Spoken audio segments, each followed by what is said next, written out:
Kenapa gelombang V-nya? Ada yang bingung? Nih, sekarang tadi konsep dasar 1 udah paham ya? Meskipun 70% nggak apa-apa. Konsep dasar 2 udah paham?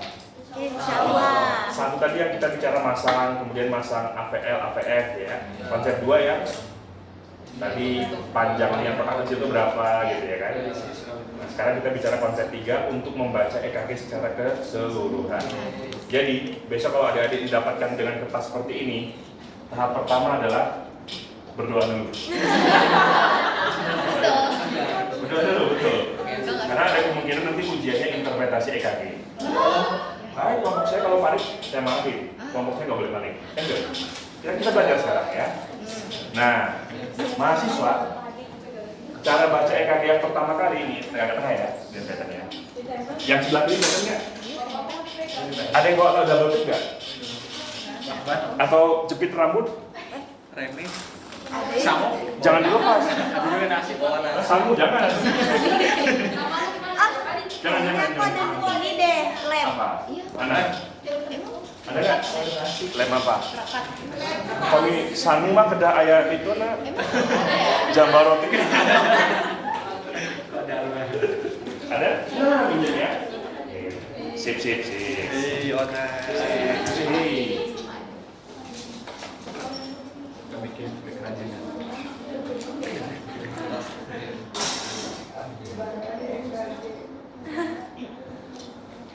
Ini penting.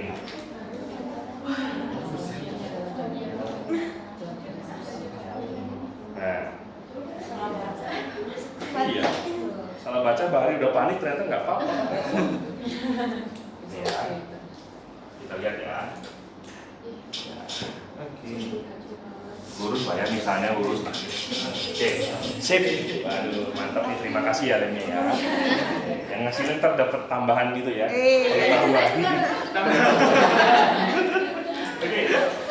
Oke. Sekarang kita lihat EKG itu kalau secara kita bingung ya, naon sih teteh? Banyak banget saja rumput lah gitu ya. Nah, kenapa saya bilang selalu setiap di kelas saya tanya, ayo kita akan belajar apa hari ini gitu ya. Baca aja judul PPT kan udah tahu ya, sama dengan EKG. Kalau kita besok di rumah sakit ketemu kertas EKG, nggak usah overthinking baca list 1, 2, 3. Oke lah, bacalah di dia tak. Kunci jawaban. Ya, di dia ada kunci jawabannya. Terang. Nah, ya jadi EKG itu di pojok, kita bicaranya pojok kanan saya ini, itu selalu ada kunci jawabannya di sini. Apalagi di rumah sakit itu ada kertas EKG yang bentuknya dia tidak memanjang begini, tapi dia memanjang ke bawah melebar. Di mana dia ada 1, 2, 3, AVR sampai V6, bawahnya baru yang lead 1, 2, 3. Jadi dia membesar, ukuran A4. Ya, itu di rumah sakit. Nah kalau yang seperti itu kertasnya, itu biasanya dia lebih lengkap lagi bacaannya. Di sininya. Lebih lengkap lagi. Gitu ya. Jadi kalau besok ketemu kertas EKG, yang pertama adalah setelah diukur, kita cek dulu. Pertama, ini pasiennya siapa? Keselamatan pasien. Tuan Bahari siapa? Rizal Saiful Bahari. Umur? 23. 50. Alamatnya di mana Pak Bahari? Gitu ya. Cek dulu pasien. Ya. Nah besok kalau habis ngukur itu jangan lupa dikasih identitas. Mahasiswa nggak usah nulis tangan lagi kayak zaman saya dulu. Sekarang mah di rekam medik itu banyak labeling nama pasien. Tahu? Tinggal tempel ya. Beres. Pernah lihat label nama pasien? Di Google nanti ada. Ya. Nah, sekarang kita lihat di sini. Kalau saya lihat di sini, Pak Bahari itu kita lihat di sini ada kata-kata counter clockwise rotation. Nah, ini sebenarnya nggak usah dimaknai itu. Ya, itu untuk spesialis jantung. Nanti kalau di sini ada elevation itu baru kita ngeklik ke situ. Artinya Pak Bahari ini insya Allah aman lah kalau dari sekilas di sini. Kalau dari sini. Nah, terus apalagi yang kita bisa baca di sini? Ada yang namanya HR. HR itu apa? Heart rate. Heart rate-nya Pak Bahari di sini ada 64 BPM.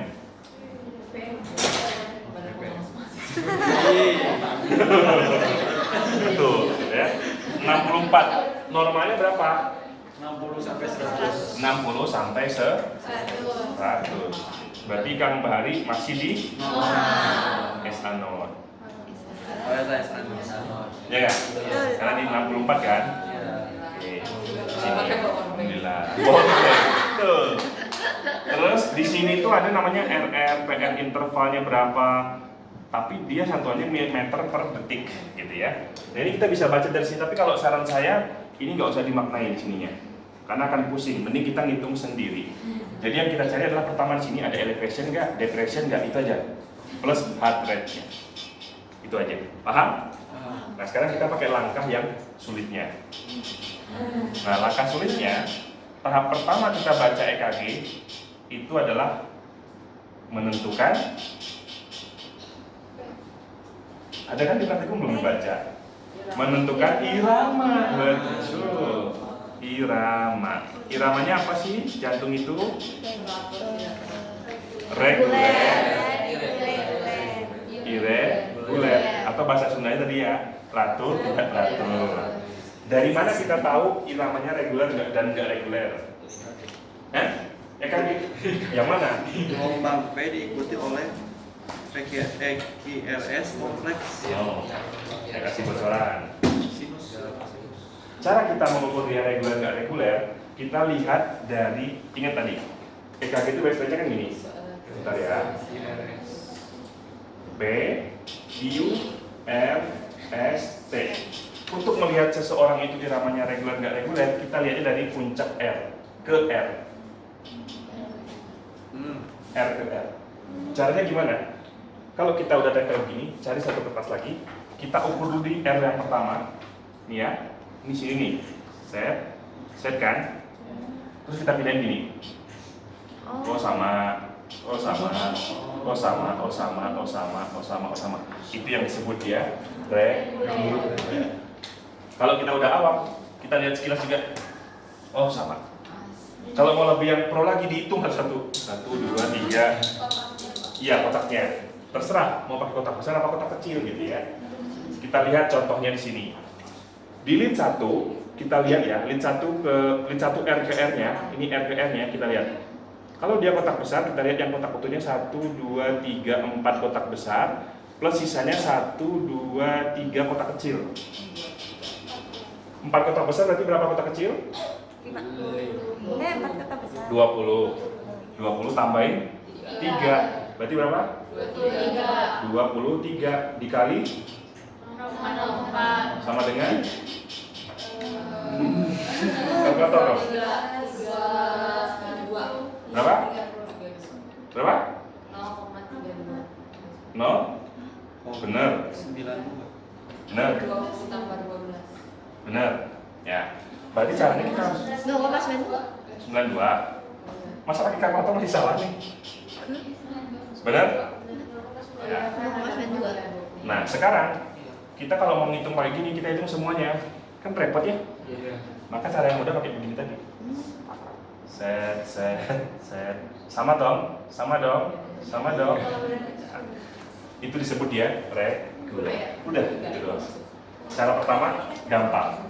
Ya, yang nggak disebut nggak reguler itu contohnya gimana? Nih, dia ada yang gini, set.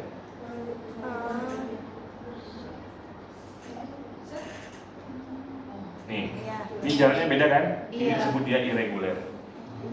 Kalau reguler, dia ininya ini harus sama nih jarak sini. Paham nggak? Paham nggak? Nah, udah, cara pertama adalah kita untuk melihat si irama. Oke, cara kedua apa lagi yang dilihat? Frekuensi jantung. HR. HR. Gimana cara hitung HR? Lihat tadi, betul ya? Tapi kan kita pengen belajar dong. Kita hitung manual. Tadi masih ingat dengan ini? Kakak apa? KB apa? Kalau kita pakai nanti patokannya kotak kecil, maka rumusnya adalah 1500 dibagi kotak kecil sama dengan berapa? Kalau pakainya kotak besar, rumusnya adalah 300 dibagi kotak besar. Caranya gimana? Kalau mau pakai kotak kecil, maka hitung kotak kecil dari R ke R-nya. Kalau dia reguler, kita baru bisa hitung ini ya. Kalau reguler, hitungnya apa? Di sini tadi ada berapa kotak kecil tadi? 23. Berarti 1.500 dibagi 23 berapa? Coba pakai kalkulator. 65,21. 6,21 ya, anggaplah kita bulatin 65. Kalau tadi pakai mesin, bahari diukurnya adalah 64, hampir mirip. Itulah dia, ya. Kalau pakai kotak besar, coba kita hitung ya. Kotak besarnya bahari itu sekitar 4,2 coba. 300 bagi 4,2 coba. 1,4. Kalau bagi 4,5, 4,5 itu. Dia lebihnya ada 3 lebih nih. Gitu ya. Maka berapa? 6. Maka hampir sama gitu. Itulah nadi si bahari. Cara hitungnya seperti itu. Lah pertanyaannya, kalau dia tidak reguler,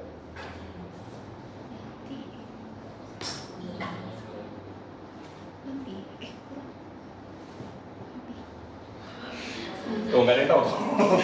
Kalau dia irregular, hitung dia kotak selama 6 detik. Berarti 6 detik itu berapa kotak tuh? Bagi dong. Bagi yang satu kotak besar ini berapa? 0,20. Nah sekarang diminta 6 detik. Berarti berapa kotak besar? 30 kotak besar. Maka kita hitung 30 kotak besar dari awal ini sampai ke belakang. Ntar dikali jumlah kotak besarnya berapa. Kalau dia irregular. Tapi kalau dia reguler bisa pakai cara kotak kecil, kotak besar. Gitu. Kalau dia tidak reguler atau dia irregular, maka hitung selama 6 detik dibagi kotak itu. Udah. Paham? Paham. Nadinya bahari tadi anggaplah 65 karena pakai ini. Hampir sama ya. 65 atau 64 tadi kan. Oke, maka dia hampir sama. Terus cara ketiga apa lagi? Gelombang P. Gelombang P. Cara ketiga adalah gelombang P. P. Tadi saya sudah bahas sebenarnya. Apa yang terjadi di gelombang P? Tingginya. Tingginya berapa namanya? 3 kotak kecil. Berarti berapa? 0,12 ya.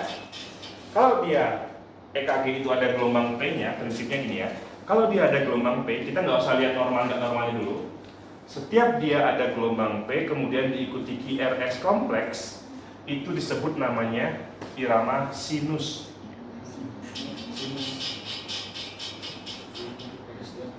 Paham nggak? Paham nggak? Ada nggak di situ di buku? Jadi kalau dia ada gelombang P, nih lihat sini. Setiap EKG itu ada gelombang P, kemudian diikuti QRS kompleks, maka itu disebut dia namanya sinus. Oke, paham? Paham ya? Paham dulu nggak? Paham. Tapi kalau dia nggak ada gelombang P-nya, berarti disebut dia tidak sinus. Iya dong. Ya kalau ada dia sinus, kalau dia tidak ada gelombang P, dia tidak sinus. Mudahnya gitu aja dulu. Paham? Paham. Nah sebenarnya kalau dia punya bahari ini emang cenderung aman sih ini. Maka sebenarnya cukup sampai sini udah cukup kita bisa baca sebenarnya. Ketika dia ada gelombang P-nya diikuti QRS kompleks, maka dia disebut sinus. Irama tadi apa punya bahari? Reguler. Reguler. Kenapa reguler? 60. Kenapa reguler?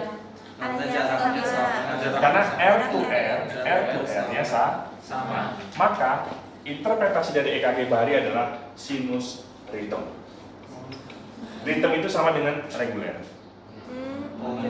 Oh, Pak, berarti kan saya kemarin ada lihat yang satu lagi ya. Ada yang teman yang satu lagi. Ya. Di situ ada sinus aritmia. Nah, kalau sinus aritmia, berarti dia kemungkinan heart rate-nya lebih tinggi atau dia irregular di R ke R-nya. Ada nggak contohnya? Aku udah tutupin. Ya, berarti kalau dia itu bisa disebut irregular atau aritmia. Itu kalau ada saya bisa baca menarik tuh. Ada? Kamu pulang. Ya udah nggak apa-apa. Next time. Ntar difotoin pas kita CBL kasih tahu ya. Oke, nanti kita baca beneran.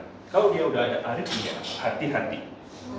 Masih muda, umurnya baru 20 tahunan.